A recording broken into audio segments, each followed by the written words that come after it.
Alô, varandeiros! Pra você ligado na varanda mais famosa do Brasil, sou o Thiago Jordão, El Bigodinho do Varanda Futebol Debate. Vamos aqui trazer um pós-jogo desta vitória do Santos lá em Bauru, 2-1 contra o Noroeste no Alfredo de Castilho. Vitória do Alvinegro Praiano, o Santos que afasta praticamente a possibilidade de não ser rebaixado, de ser rebaixado no Campeonato Paulista, e este resultado ainda traz um fio de esperança para o Peixe conseguir se classificar para a próxima fase do Paulistão. Desde já eu agradeço a presença de todos vocês aqui neste vídeo, peço para que se inscrevam, compartilhem, vem para a varanda mais famosa do Brasil. Então bora lá dar um start aqui no nosso pós-jogo. Vou começar com a escalação, que no meu ponto de vista o técnico Juan Pablo Vojvoda, ele acerta na escalação, que foi exatamente esta que eu vou colocar na tela agora. O técnico Juan Pablo Vojvoda, ele escalou o Santos com Brazão no gol, Igor Vinícius na direita, Zé Ivaldo, Luan Pérez na zaga, Gonzalo Escobar na esquerda.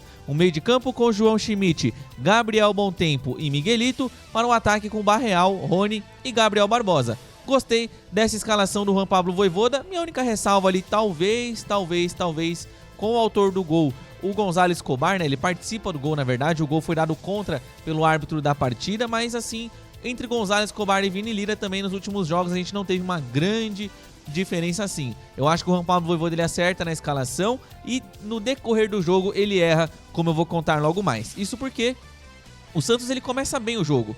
O Santos começa explorando as costas da zaga da equipe do Noroeste. O Santos é muito feliz nessa jogada. Logo com 3 minutos o Santos já tem uma boa oportunidade na partida, e antes dos 10 primeiros minutos o Santos já abre o placar numa jogada em que o Igor Vinícius é acionado na lateral do campo, nas costas da defesa da equipe do Noroeste. Ele encontra o Miguelito no centro, muito bem posicionado, e o Gonzalo Escobar ataca o espaço deixado pelo lateral da equipe do Noroeste. Ele entra dentro da grande área, finaliza com a perna direita, a bola desvia e morre no fundo da rede.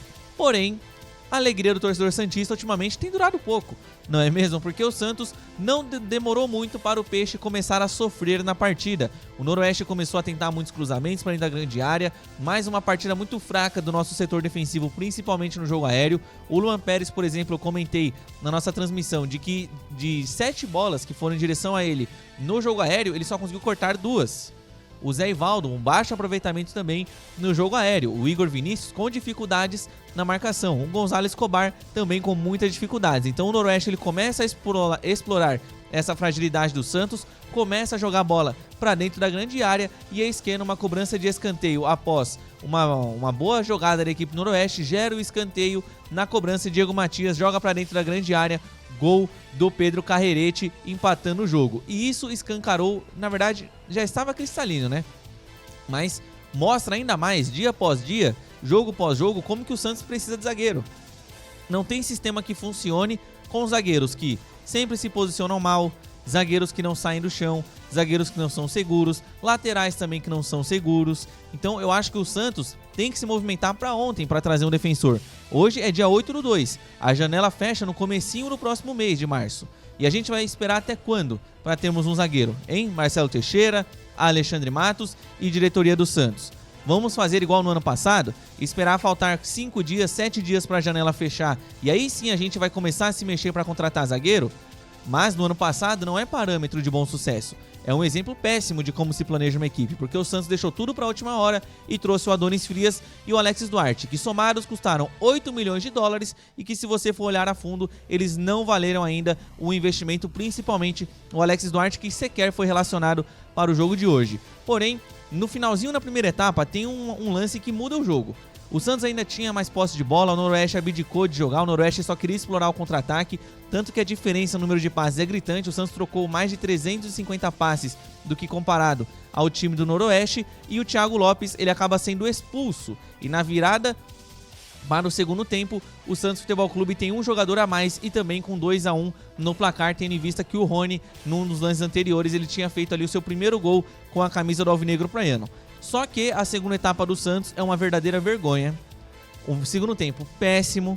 Nem parecia que o Santos tinha vencido o jogo pelo clima, pelo termômetro que o torcedor estava na nossa transmissão, porque o Santos basicamente trocava passes, bola pra lá, bola pra cá, bola de um lado, bola pro outro, e pouca objetividade. E o Noroeste, toda vez que descia pro campo de ataque, era um lance perigoso, obrigando o Brasão a fazer defesas, obrigando a nossa defesa a cortar as jogadas para escanteio, para a linha lateral. Então assim, de nada adiantou o Santos ter um jogador a mais se o Noroeste, mesmo com um atleta a menos, foi mais perigoso do que o Alvinegro Praiano, que fez um segundo tempo muito burocrático. Foi um segundo tempo do Santos muito fraco. Eu não tenho dúvidas de que se o Noroeste tivesse apertado um pouquinho mais o Santos, fosse uma equipe um pouco mais corajosa em mais tempo, porque o Guilherme Alves ele começa a tirar suas peças, os defensores para colocar os atacantes, quando ele percebe que o Santos abdicou do jogo. Quando ele nota o seguinte: bom, esse Santos aqui só toca de lado. O Santos não tá me agredindo.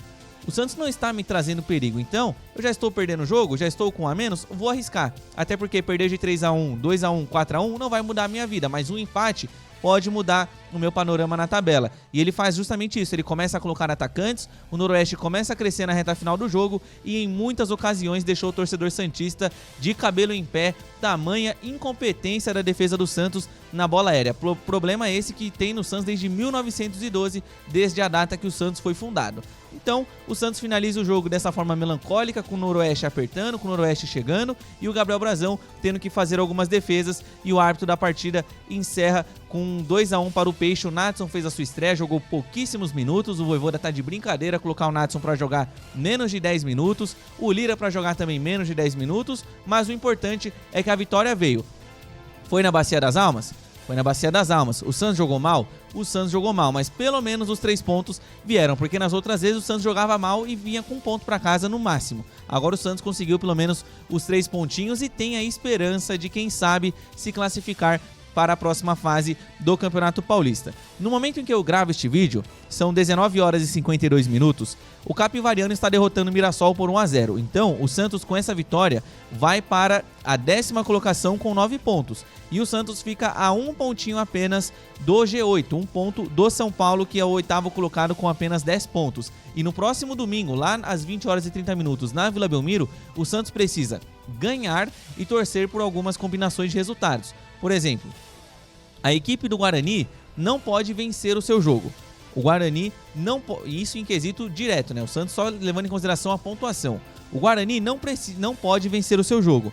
A mesma coisa não pode acontecer com o Botafogo de São Paulo, que enfrenta o Capivariano. O melhor resultado para o Santos nesse cenário seria um empate. O Santos teria que torcer, inclusive, também por uma vitória do Palmeiras contra o Guarani. O Santos teria que torcer por um empate entre Mirassol e Portuguesa e torcer, quem sabe, por um empate ou uma derrota do São Paulo frente à equipe da Ponte Preta. Alguns desses resultados que eu citei, dos 5 que eu mencionei, pelo menos 2 tem que acontecer aliada à vitória do Alvinegro Praiano para o Peixe se classificar para a próxima fase, as quartas de final do Campeonato Paulista. Classificação essa que vai ser culposa, porque o Santos fez por merecer para não se classificar. O Santos, por mais que tenha enfrentado um calendário difícil, tenha jogado contra equipes de Série A, ainda assim o desempenho ficou muito aquém. É um Santos muito apático, é um Santos que não tem um desenho, não tem uma cara específica, é um time que basicamente parece que você juntou 11 jogadores, colocou em campo e vê no que dá, e isso é total demérito do treinador argentino Juan Pablo Vojvoda. Mas pelo menos dá para se classificar. Seria feio demais o Santos ser eliminado do Campeonato Paulista logo na primeira fase e a gente vê quem que o Santos pega nas quartas de final, em caso de classificação. Mas fica aqui o meu destaque final com relação a este vídeo, o apelo à diretoria. Eu tô falando disso desde o dia 8 de dezembro. Que tal contratar zagueiro? Que tal ir atrás de um volante que tenha mais presença de jogo do que o João Schmidt? Que tal você contratar um lateral mais seguro? Que tal vocês contratarem não um zagueiro seguro, 2 de uma vez? Porque de nada adianta você ter um pilar aqui defensivo se do lado dele joga um cara que entrega em todo jogo. Vai jogar um cara que entrega e que compromete demais. Então eu acho que o Santos deveria sim, beleza, contratou o Moisés, ele está para chegar. O jogador José Aldo, ele nem foi relacionado para o jogo da equipe do Mirassol, deve estar em negociações avançadíssimas com o Santos, mas ainda falta a defesa. Não adianta o Santos cair na pegadinha do DNA ofensivo de contratar atacante e achar que você vai sempre marcar 3 gols, se lá na defesa você vai ter uma zaga que entrega 5. Se lá na defesa tem uma zaga que entrega 4. Porque no jogo que você for enfrentar o adversário que você não consegue furar o bloqueio, você sai com 0 no marcador. Mas com a sua zaga que entrega todo o jogo, você sai com pelo menos 1 na sua conta. Então, que a diretoria do Santos acorde e contrate zagueiro em nome do Senhor e de qualquer entidade que vocês possam acreditar. Beleza, pessoal? Então é isso, o Santos vence, uma vitória culposa, né? Uma vitória ali em que o Santos parecia não ter interesse em vencer, parecia que o alvinegro praiano tinha ali 7-0 no placar, porque vira para o segundo tempo com desdém do jogo, mas vale o destaque para o primeiro gol do Rony com a camisa do Santos. Tenho gostado do Rony com a camisa do Peixe. Destaque para o Gabriel Bontempo, esse merece mais minutagem com o Vojvoda. Dos nossos atletas jovens, sem dúvidas o Gabriel Bontempo é um daqueles que mais merece estar em campo, jogou muito hoje e o passe que ele deu para o Igor Vinícius no segundo gol foi brilhante. Fica aqui os parabéns para o Rony pelo gol e os parabéns também para o Gabriel Bontempo, que jogou muito bem o jogo de hoje. Ressalvas com relação à zaga e o Gabigol, que infelizmente ele não conseguiu marcar o seu golzinho hoje. No mais, jogo burocrático do Santos. É isso, pessoal, vou ficando por aqui, deixem o seu like e comentem aqui. Quero saber de vocês, o Santos se classifica ou não? Cravem, hein?